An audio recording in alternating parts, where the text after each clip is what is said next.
With the last talk of our session by Dr. Daniel Mishori, who will talk on the ethics, I think, of what public policy should be. So, Daniel, please, stage is yours. Thank you very much, Paul and Alon, and well, there's a person missing here.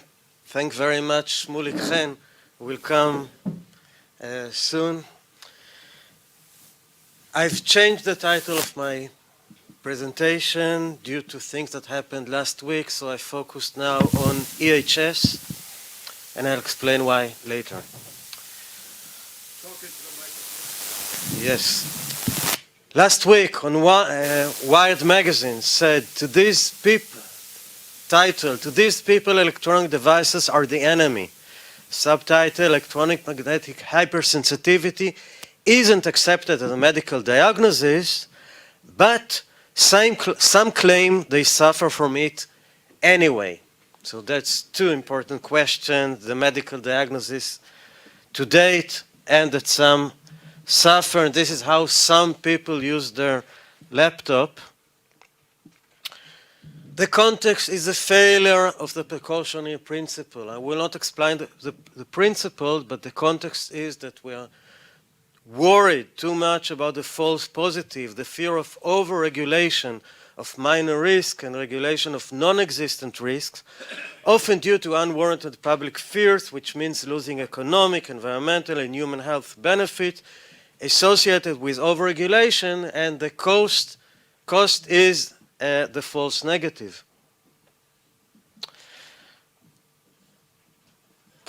That CEO of the Ministry of Health last year. In summary, the health implications of radiation exposure to fifth-generation technology are unclear. On the other hand, technological development cannot be stopped for its many advantages. Accordingly, we recommend that the Ministry of the Environment monitor exposure levels, including examining the various cellular description of different radiation sources, in different sizes, at different stages, over time, like taking into account exposure levels in hotspots, etc., and the supplier data and antenna direction, in line with the precautionary principle, which means that the precautionary principle is only monitoring.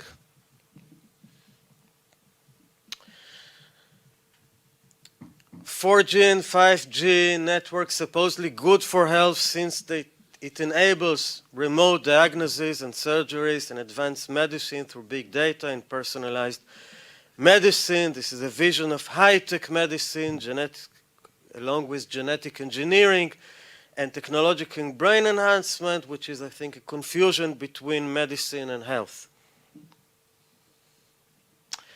MDs, which are the health experts, are relatively uninformed of EMFs and EHS, themselves working in EMFs intensive environments and often considered typical electromagnetic hypersensitivity complaints as non-specific or psychiatric symptoms.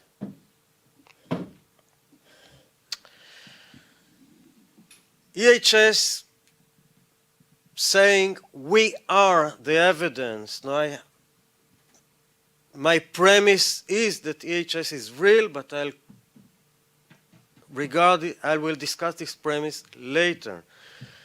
I consider it as multifaceted syndrome with many names. It's EHS injured individuals facing disbelief. The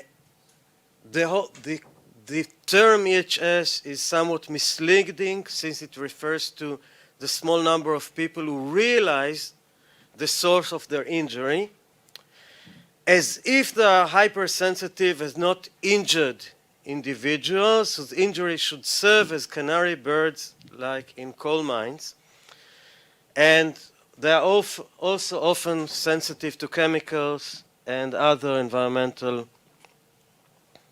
risks. Now, the second context is so-called smart cities. Smart what? Cities. Here. and 5G, which is a technology with no safety guidelines, and the Internet of Things or Internet of Everything, whose core values are technology, efficiency, I'd say future shock, and technocracy, centralist bureaucracy, very good with mega corporations. And it has its side effects, which is mass surveillance, loss of privacy and anonymity, and provides infrastructure for an authoritarian state, and of course, EHS, which represent a kind of biopower, according to Foucault, which means that the state enforces in its public space and the education system, or wouldn't prevent, by means of alternative technologies such as optic cables, exposure to electromagnetic fields. Now a methodological remark about the differences between smart and wisdom. We have smart shoes, high tech, which is probably inferior to barefoot.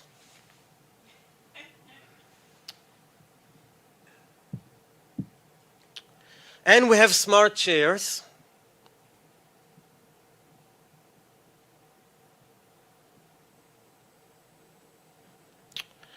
which is probably inferior to that posture in yoga.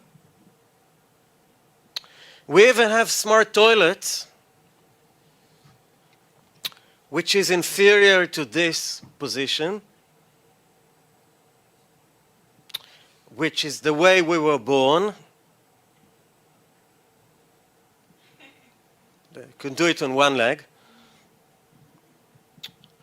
This is supposedly based on ergonomics, which is a science of adjusting humans to machines in order to rest their backs.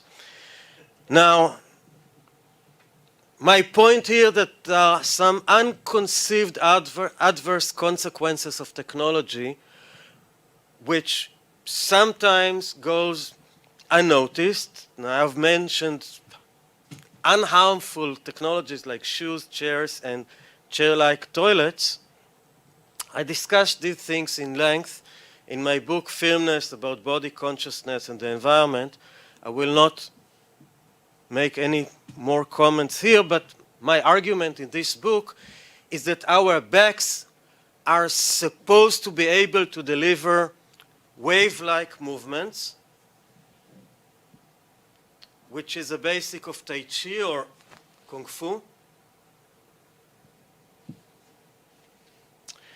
So my point is that some technologies do not improve human condition or have side effects that warrant attention, and that every technology and or social theory includes notion of human nature and the relation between humans and nature. And there is a questionable presumption that natural levels of electromagnetic fields are not necessary for human health. I think this is a questionable presumption. Environmentalist Barry Commoner argued long ago in one of his laws of ecology that nature knows best, and I'll come back to that later. So are EMFs good for humans? This is a manifestation in the of the Anthropocene in the electromagnetic fields. Now, machines' health is usually unaffected by EMFs, but biological creatures are. So we are talking in the context of a post-human world in which public space is better designed for machines than for humans or for biological creatures.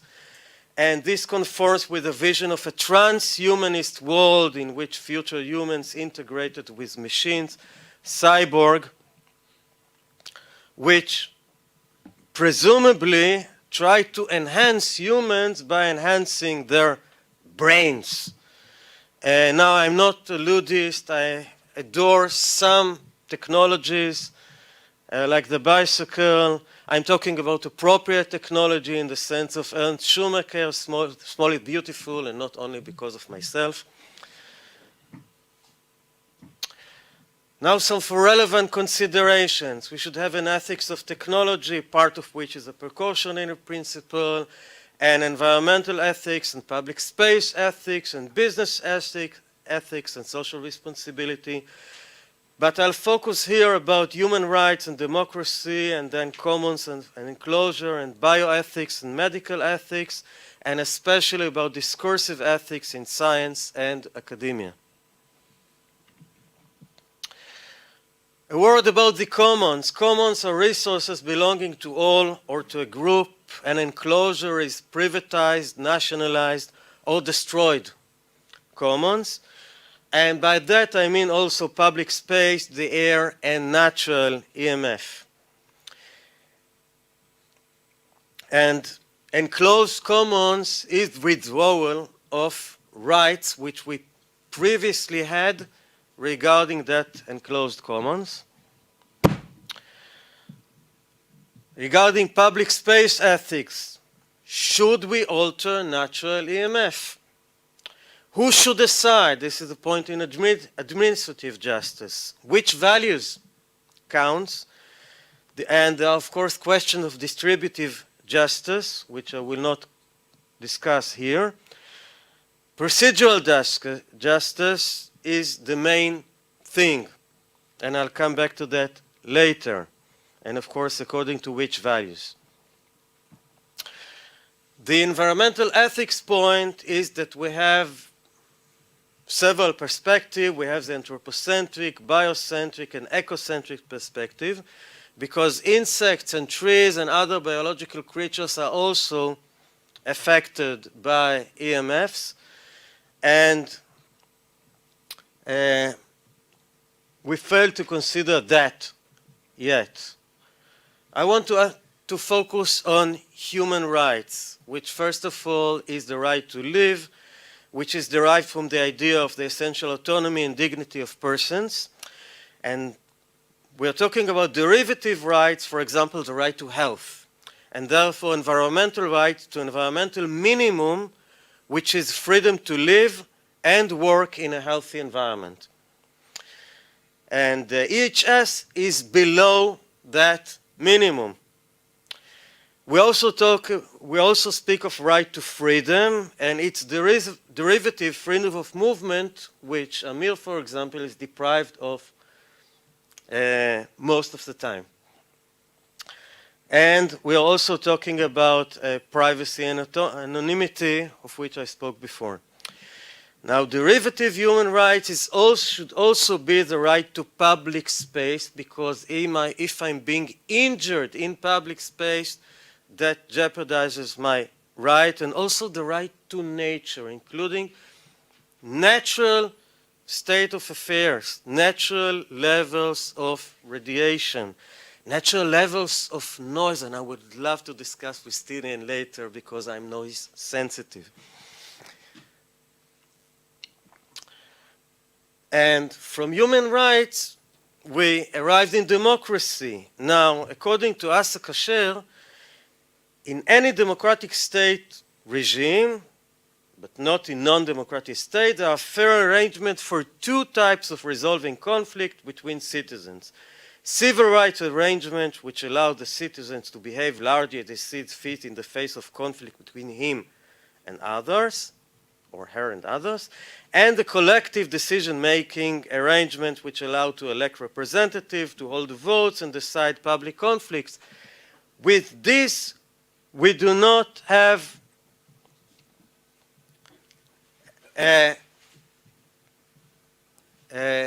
two other conflicts, and that's conflict with regarding environmental human rights and conflicts between citizens and technocrats and policy making, which are professionals or people with authority. We do not have that in our democracy yet. Bioethics should have helped us to confront these issues. I'm talking following Van Rensselaer-Potter in 1970, which envisioned bioethics as a holistic, multidisciplinary, and humanistic ethics, science, and medicine, including specialized disciplinary points of view, with deep ecological outlook, aiming for enhancing values such as survival of humans and the planet. But presently, bioethics is interpreted as medical ethics, which is supposed to be based on informed consent and first do no harm, but with EMFs and no safety guidelines, we're talking about mass experiments contrary to the Nuremberg Code, which means that present conditions could not have been experimented on and getting Helsinki committees permits. So we're doing something on the mass population which would not be authorized as a medical experiment. Most important is discursive ethics in science and academia. And here I follow Marcelo Dascal, who has been my doctor father,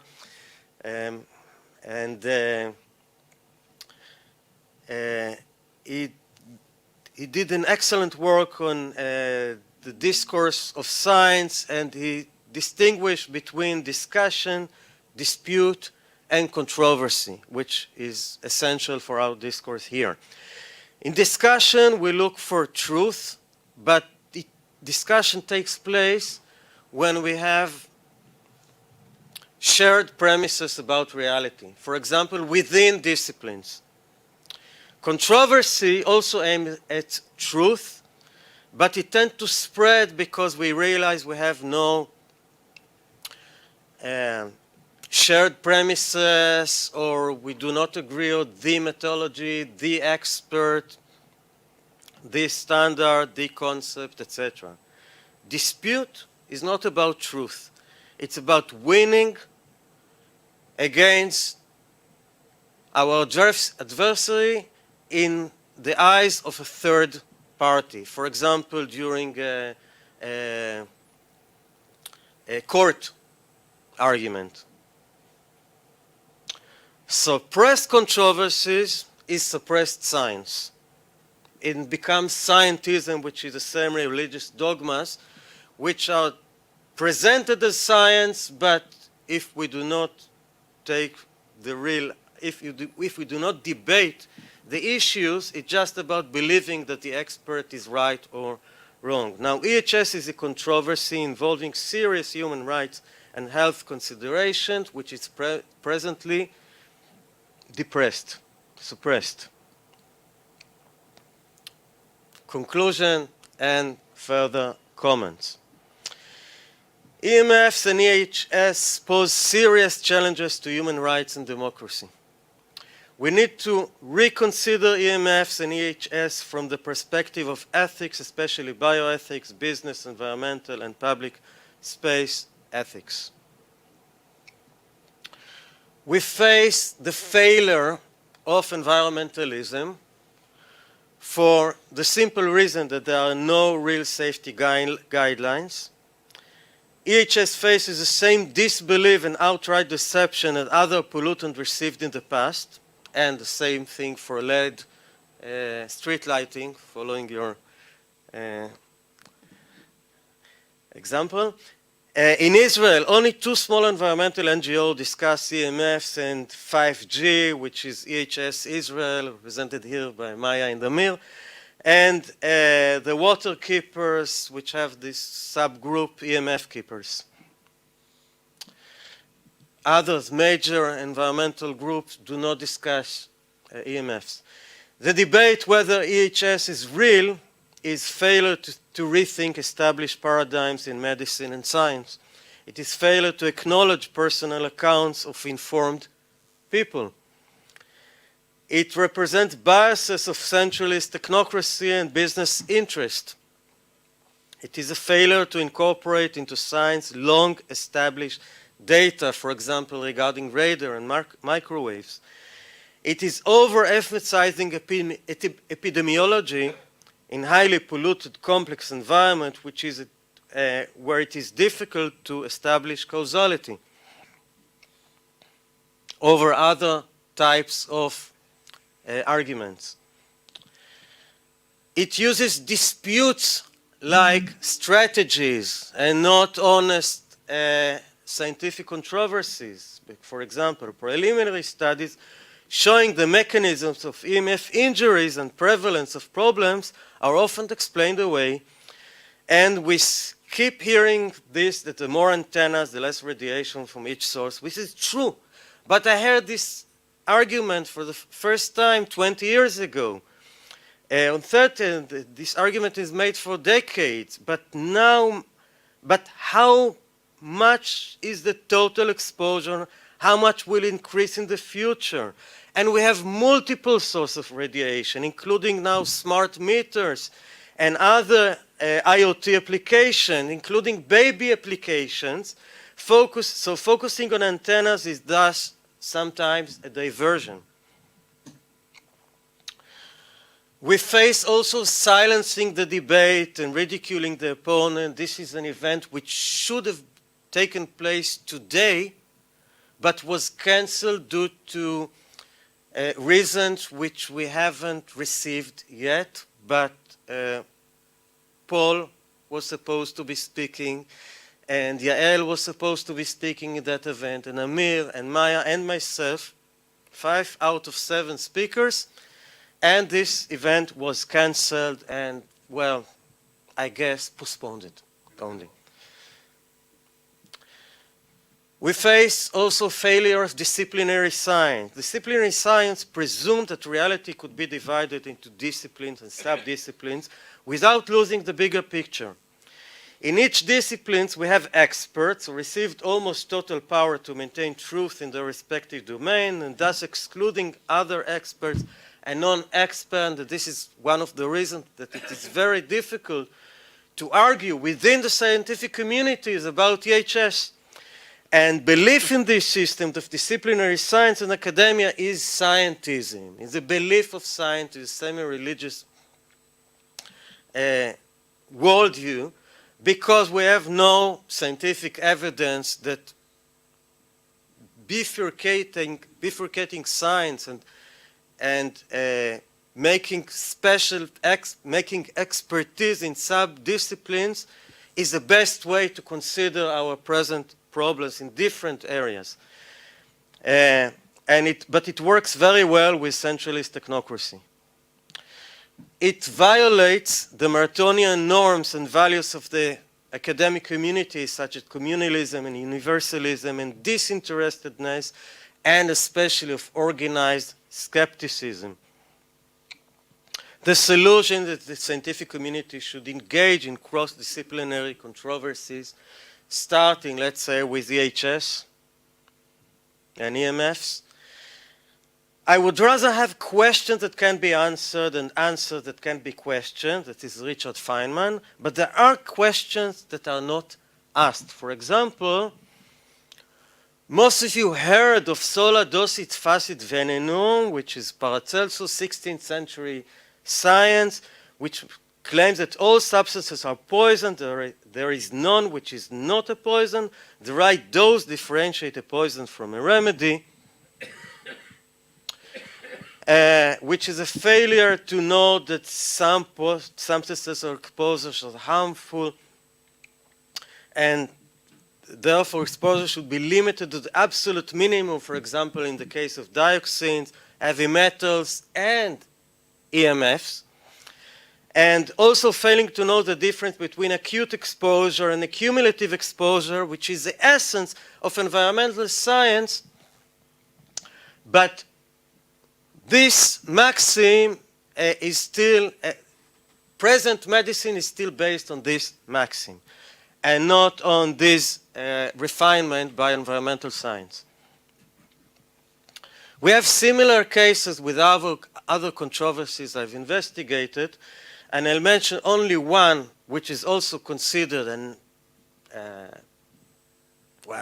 The opponents are considered not scientific. I'm talking about water fluoridation, which the substance itself is neurotoxin, is toxic to the mitochondria, and it produces dental and skeletal fluorosis, which is a disease based on that toxin, and the alleged mechanism that it is, why it is good for human health is that it is toxic to bacteria and that it replaces the original hydroxyapatite, the original substance of our teeth, with a supposedly better fluorapatite, as if nature doesn't know best and medicine and science does, and therefore we need controversies in science. We should acknowledge environmental sickness, EHS being only one of its manifestations, along with other health risks such as sensitivity to chemicals, noise, etc. And we should acknowledge that it's mostly about synergies and not about a single source of a disease. We should have ethical knowledge or epistemology, and I'm talking about a concept, let's finish. Talking about a concept which is untranslatable to English, but you all know that the tree of knowledge of good and evil, this is da'at, cannot be translated, knowledge, ethical knowledge, and there is also a criteria for da'at, which is to choose life. Thank you very much. Thank you, Daniel, for a very illuminating talk. Are there any questions? First, thank you, Daniel, for the many important questions you raised in this talk. Yeah, I deeply understand appreciate it. This is the note for a much bigger lecture. Yes. As a society, how do you think we should navigate the delicate balance between paternalism on the one side and maybe the right or freedom for self-inflicted damage by voluntary exposure? And also if you can think about the adult part of society and also about infants and children. And I ask that specifically because in EHS Israel, we get more inquiries recently from parents about young children. So I think we should specifically think as a society also about that category. I'm more concerned with involuntary exposure than with voluntary exposure, because involuntary exposure, this is direct violation of human rights. And so if we reduce that and we take our own risk separately, that's a different thing. Now, regarding children, I would be very happy if your suggestion would have been accepted and the Ministry of Environmental Protection would have issued some kind of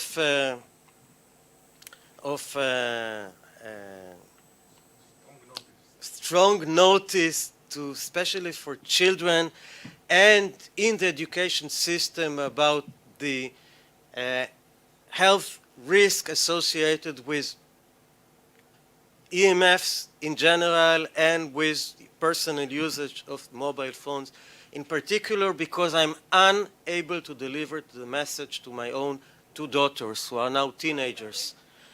And so if I'm unable to, to say that, but if there would be an ad on television and they would read it and they would get it in schools, it would have been different. So I certainly hope that we have something from this round table, at least this recommendation. Eliyahu. Thank you for a brilliant, enlightening lecture. Is the mic transmitting? Okay, yes. Several years ago, I had a discussion with Professor Asa Kasher of this university, the great ethicist, in which I suggested that all new social experiments should be subjected to a Code of Helsinki kind of process for determining whether there'd be health risks and social risks to the public community. That had a very specific case study in mind, which I in fact published, and this was the raised speed limit. Raised speed limits, as you know, kill. And I suggested that the failure to subject the governmental decision to raise the speed limit to a Code of Helsinki kind of process was an example of an unethical exercise in human experimentation imposed on a population, many of whom were involuntary subjects. The story stands. In the meantime, the body count rises. As you know... Pardon? You finished? As you know, a good question I could answer, and an excellent question. I have a slide.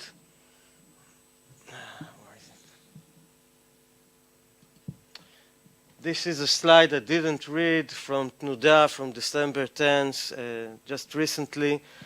And she said that the application of the precautionary principle enables to reduce risk by reasonable means before the risk certainty have been determined.